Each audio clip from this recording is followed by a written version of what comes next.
பர்திமேயு சுவிசேஷ ஊழியங்கள் வழங்கும்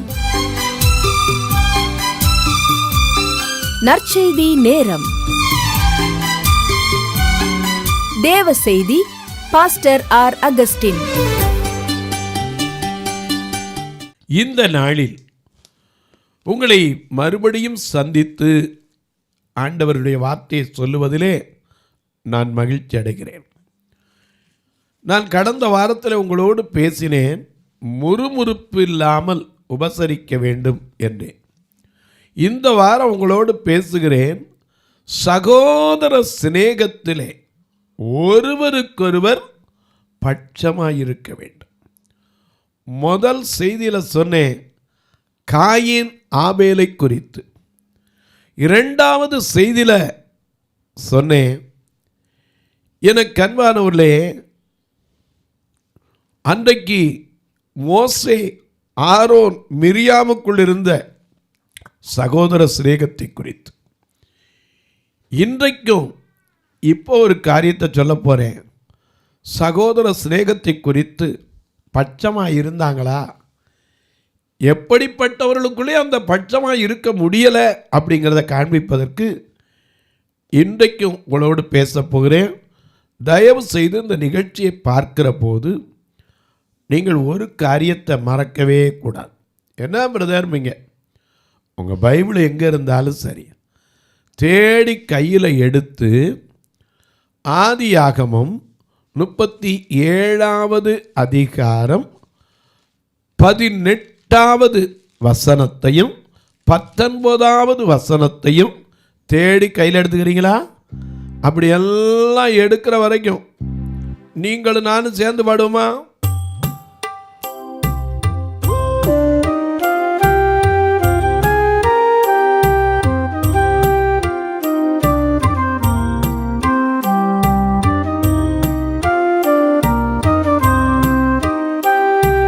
குணப்படு பாவி, தேவ கோபம் வரும் மேவி.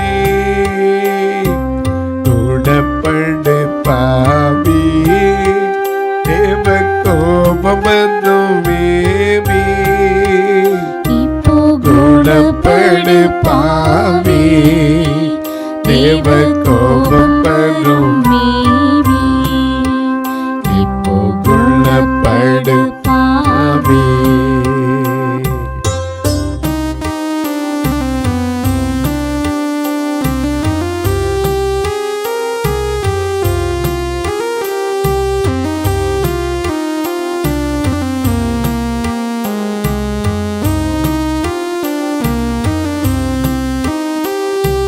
காலம் பொழுதில் காயம் மறைந்து போம், காலம் இருக்கையில் சீலமதாக நீ குணப்படு பாவி. தேவ கோபம் வரும் மேவி. குணப்படு பாவி, தேவ கோபம் வரும் மேவி. குணப்படு பாவி.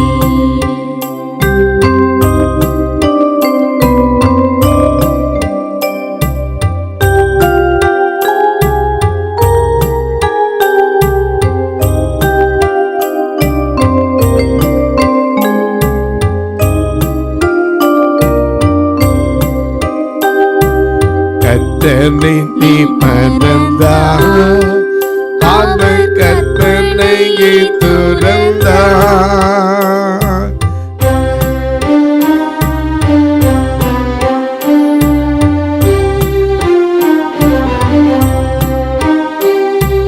கர்த்தனை நீ மறந்தா, அவர் கற்பனையை துறந்தா. பக்தி உண்மை தெரிந்தார், பொல்ல பாவவழி தெரிந்தார்.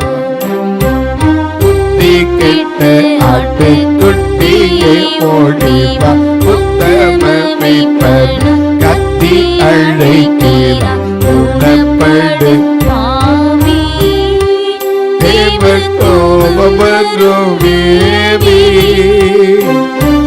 குணப்படு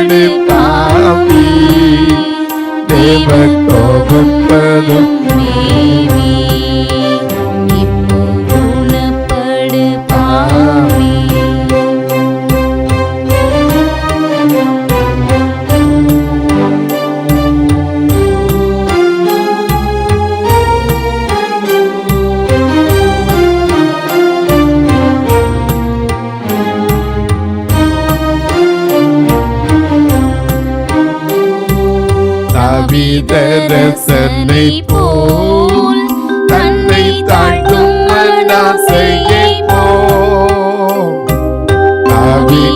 ரசனை போல் தன்னை தாழ்த்தும் மனாசையை போல் பாவி மனுஷியை போல் மனம் படைத்த பேரு போல் தேவனுக்கேற்காது தீமை செய்தி நின்று பூவி புலம்புனல் ஆவின் சொற்படி குணப்படு பாவி தேவ கோபம் வரும் மேவி இப்போ குணப்படு பாவி தேவ கோபம் வரும் மேவி இப்போ குணப்படு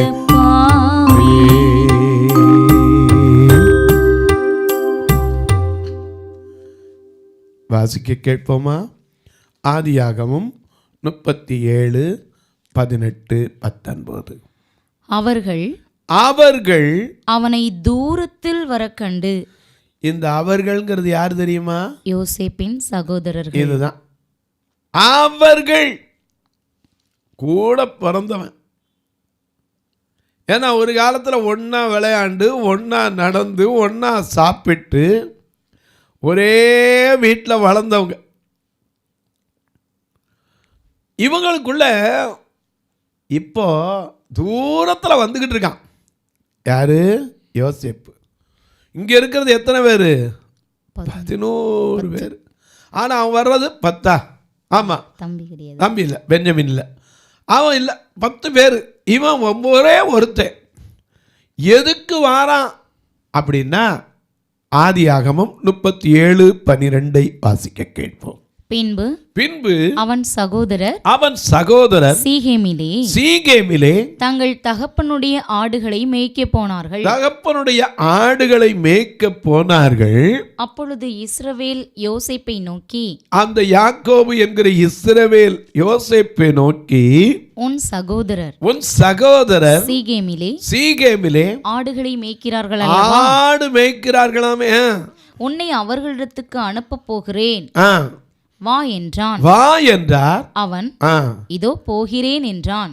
ஆண்டவர் அப்படித்தாங்க இந்த பாவமான உலகத்துக்கு உனக்காக எனக்காக அனுப்புறதுக்கு தம்முடைய பிதாவாகிய தேவன் சித்தம் கொண்ட போது அவர் என்ன சொன்னார்? இதோ புஸ்தகச் சுருளில். ஆமா, அவர் உடனே என்ன செய்தார்? உடனே அனுப்புங்க. நாம பாடுறோம்ல, யார் போவாரோ, யார் எனக்காக, யார் போவாரோ, யார் எனக்காக, யார் போவாரோ, யார் போவாரோ, என்னை அனுப்பும் தேவா, நான் போகிறேன். என்னை அனுப்பும் தேவா, நான் போகிறேன்.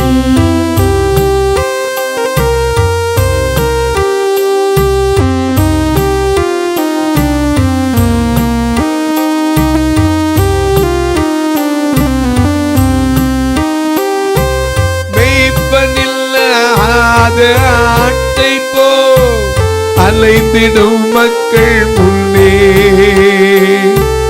மெய்ப்பனில்லாத ஆட்டை போ அலைந்திடும் மக்கள் முன்னே, யார் போவாரோ, யார் போவாரோ, என்னை அனுப்பும் தேவா, நான் போகிறேன். என்னை அனுப்பும் தேவா, நான் போகிறேன். யார் போவாரோ, யார் எனக்காக, யார் போவாரோ,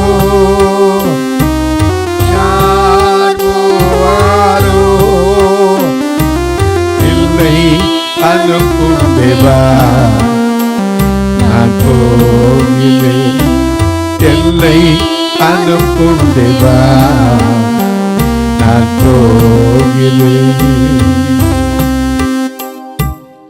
ஐயா, நீதிமொழிகள் 8:23 வாசிக்க பார்ப்போம். அவர் எங்கே இருந்தாரா? மிக அழகாக எழுதப்பட்டிருக்கிறது. நீதிமொழிகள் 8ஆம் அதிகாரம் 23ஆம் வசனத்திலிருந்து பாருங்க. பூமி உண்டாகும் முன்னும், பூமி உண்டாகிறதற்கு முன்னும், ஆதி முதற்கொண்டும், ஆதி முதற்கொண்டும், அனாதியாய், அனாதியாய் நான் அபிஷேகம் பண்ணப்பட்டேன். அல்லேலூயா. ஹல்லேலூயா. என் அனாதி சிநேகத்தால் என்னை நேசித்தீரையா, காருண்யத்தினாலே என்னை இழுத்துக் கொண்டீரே. உங்க அன்பு பெரியது, உங்க இரக்கம் பெரியது, கிருபை பெரியது, உங்க தயவு பெரியது. அனாதி தேவன். வேசாயா சொல்றாரு, அவர் இளைப்படைவதும் இல்லை, சோர்ந்து போவதும் இல்லை. மோசே சொல்றாரு, அனாதி தேவனின் அடைக்கலம், அவர் நித்திய புயங்கள் ஆதாரம். உபாகமம் 33:27 வாசிக்கிறோம். எனக்கு அன்பார்களே, இப்ப வாசிங்க திரும்ப அந்த 23ஆம் வசனத்துல இருந்து. கர்த்தர் தமது கிரியைகளுக்கு முன், தம்முடைய கிரியைகளுக்கு முன், பூர்வ முதல் என்னை தமது வழியின் ஆதியாக கொண்டிருந்தார். சரி, பூமி உண்டாகும் முன்னும், பூமி உண்டாகிறதற்கு முன்னும், ஆதி முதற்கொண்டும், அனாதியாய் நான் அபிஷேகம் பண்ணப்பட்டேன். ஆழங்களும் ஜலம் புரண்டு வரும் ஊற்றுகளும் உண்டாகிறதற்கு முன்னே நான் ஜனிப்பிக்கப்பட்டேன். மலைகள் நிலை பெறுவதற்கு முன்னே, குன்றுகள் உண்டாவதற்கு முன்னும், அவர் பூமியையும் அதன் வெளிகளையும் பூமியில் உள்ள மண்ணின் திரள்களையும் உண்டாக்கும் முன்னும் நான் ஜனிப்பிக்கப்பட்டேன். அவர் வானங்களை படைக்கையில் நான் அங்கே இருந்தேன். அவர் சமுத்திர விலாசத்தை வட்டணிக்கையில் உயரத்தில் மேகங்களை ஸ்தாபித்து சமுத்திரத்தின் ஊற்றுகளை அடைத்து வைக்கையில் சமுத்திர ஜலம் தான் கரையை விட்டு மீறாதபடிக்கு அதற்கு எல்லையை கட்டளையிட்டு பூமியின் அஸ்திபாரங்களை நிலைப்படுத்துகையிலும் நான் அவர் அருகே செல்ல பிள்ளையாய் இருந்தேன். ஆமா, அப்படி இருந்தவரை தான் இந்த பூமியின் பாவத்திற்காக, நமக்காக, ஏன்னா நாம பாடுறோம்ல, அநேக நேரம் நம்ம பாடுவோம் தெரியாது. நாங்கள் பாவை பாரதா கஸ்தியோட்டு சோருக்கா தாழ்மையாக உமையே நோக்கி கல்வி தோடனே போக்கத்தோடு வாஞ்சையாய் செல்லும் போது தயவாய் சிந்தை வைத்து இயேசுவே எங்கள் வேண்டல் கேளுவே.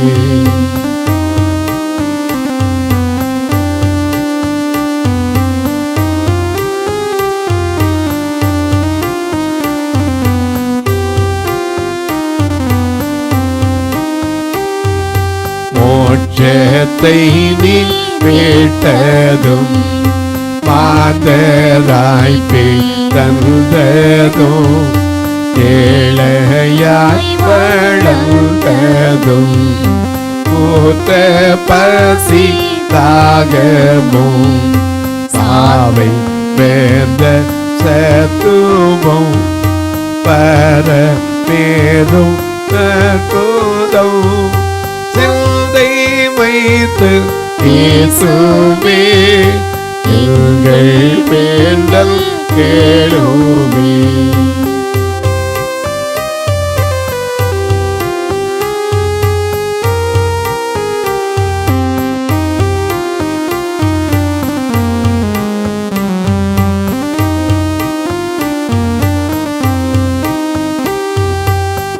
லாசருவின் கல்லறை அண்டைப்பட்ட தூக்கத்தை சீயோனழி போக்காயி பேட்ட சங்கல கண்ணி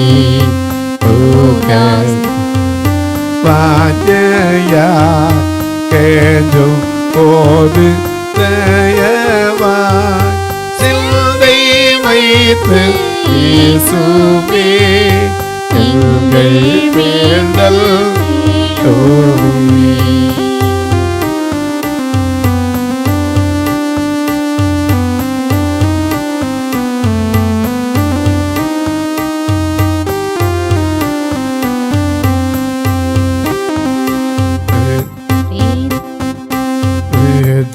சேமம் கல்லறை காத்த காவல் போத்திரை சாவை வெல்ல சத்துவம் பரவீரும் அற்புதம் நம்பினோர்க்கு ரட்சிப்பை தீயும் அதில் வல்லமை சிந்தை வைத்து இயேசுவே எங்கள் வேண்டல் கேளுமே.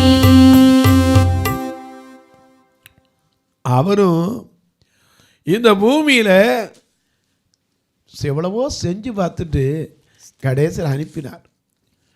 ஏன்னா உலகம்ங்கிறது ஒரு திராட்சை தோட்டம். ஏசாயா சொல்றாரு, நான் என்ன பண்ணேன், என் நேசருக்கேற்ற ஒரு திராட்சை தோட்டத்தை உண்டு பண்ணி அதுல வேலி அடைத்து அத கற்களெல்லாம் பொறுக்கி அதுல நடுவிலே ஒரு நற்குல திராட்சை செடிகளை நட்டு அதன் நடுவில் ஒரு கோபுரத்தை கட்டி அதில் ஆலையை உண்டு பண்ணி அது நல்ல திராட்சை பழங்களை தரும் என்று காத்திருந்தேன். ஆனா அதுவோ கசப்பான பழங்களை தந்தது.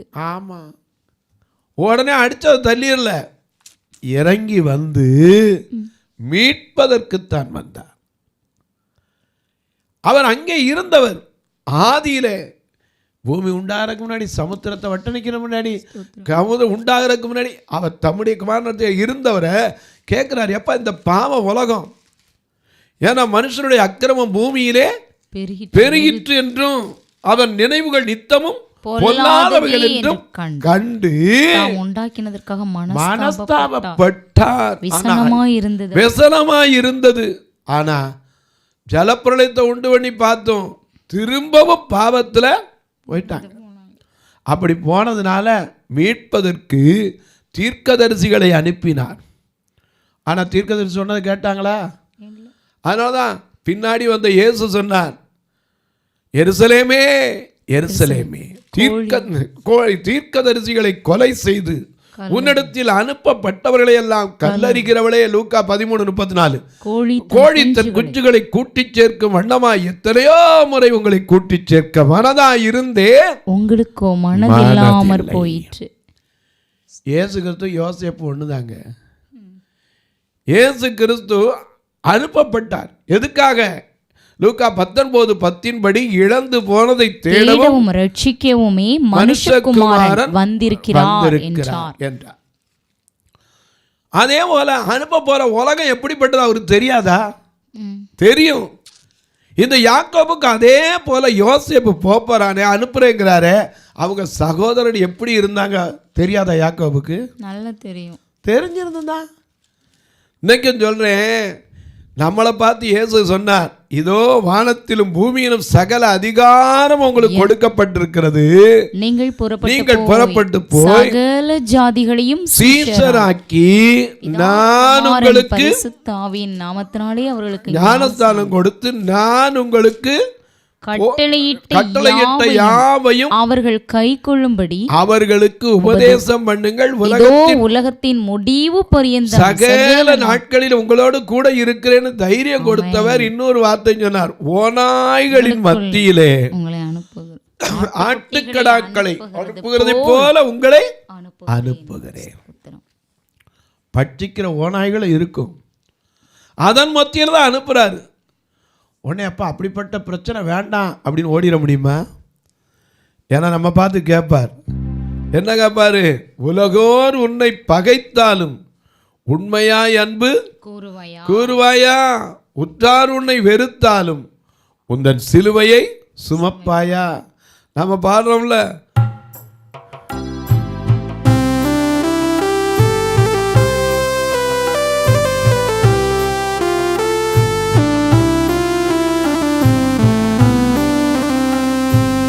என்ன என் ஆனந்தம், என்ன என் ஆனந்தம் சொல்லக்கூடாதே.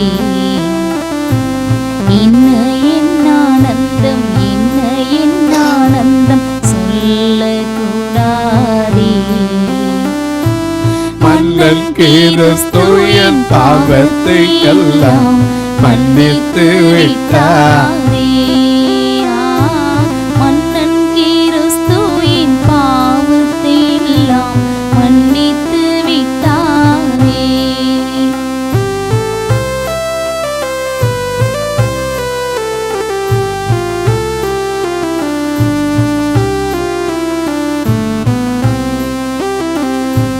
கூடுவோம் ஆடுவோம் பாடுவோம் நன்றாய் மகிழ் கொண்டாடுவோம்.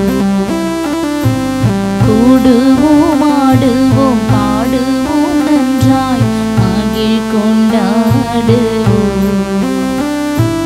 நாடி நம்மை தேடி வந்து நாதனை போற்றிடுவோம். நாடி நம்மை தேடி வந்து நாதனை போற்றிடுவோம். இன்னைக்கு நம்ம சொல்றோம், ஆனால் மன்னிக்கிறதுக்காக எங்கே இருந்தவரை அனுப்பினார். யோசேப்பு மேலே அத்தனை பேரும் கோபமாக இருக்கான். எப்படா நம்ம கையில் சிக்குவான். இவன் சொன்ன வார்த்தை அவங்க மனசில் என்ன இருக்கு? ஓடிக்கிட்டே இருக்கு, ஓடிக்கிட்டே இருக்கு. அதை மனசில் வச்சுக்கிட்டு இருக்கான். எப்படா ஒரு டைம் கிடைக்கும், எப்போ ஒரு டைம் கிடைக்கும்.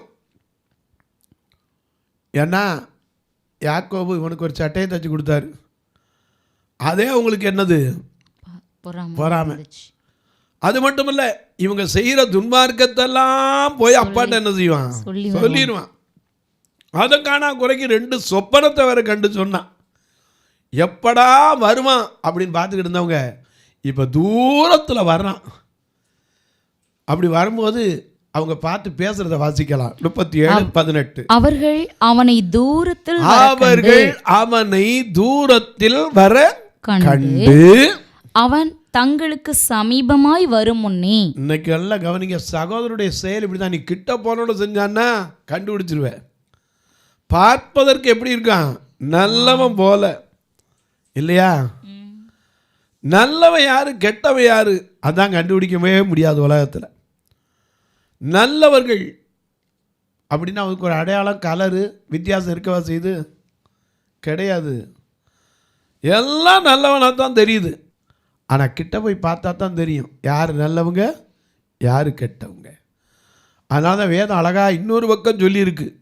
மீகாவின் புஸ்தகம் 7ஆம் அதிகாரம் 5ஆம் வசனத்திலையா, சிநேகிதனை விசுவாசிக்க வேண்டாம், வழிகாட்டியை நம்ப வேண்டாம், உன் மடியிலே படுத்துக் கொள்ளுகிறவர்களுக்கு முன்பாக உன் வாயை திறவாதபடிக்கு எச்சரிக்கையாயிரு. மகன் தகப்பனை கனவீனப்படுத்துகிறான், மகள் தன் தாய்க்கு சஞ்சலத்தை வருவிக்கிறான், மருமகள் தன் மாமிக்கு விரோதமாக எழும்புகிறார்கள், மனுஷனுடைய சத்துருக்கள் அவன் வீட்டாரே. தொலைக்காட்சியில் பார்க்கிற என் அன்பு மக்களே, இந்த நிகழ்ச்சியை நாள்தோறும் பார்க்குறீங்க, கேட்குறீங்க, சந்தோஷப்படுறீங்க, நல்லது.